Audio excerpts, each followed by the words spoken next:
tao kahit na live tayo dito sa Davao City. Ang napakaganda sa tao kapag kung kailan sila lang nagkakaroon ng malubhang sakit, maghahanap ng alternative medicine. Dapat pag wala tayong ginagawa, magbasa-basa tayo para hindi tayo ignorance. Ignorance of the law excuses no one. Magbasa tayo ng preamble. Paano kung ang Pilipinas magiging na lamang salvage patient ng mga dialysis, stroke, high blood?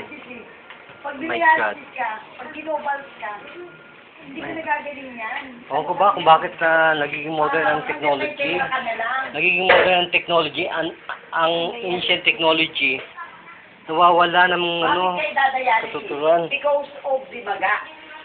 Okay. Oh, kung namamaga, kumuha ka ng dahon ng bayabas. Lakad mo nga, sige nga. Ba?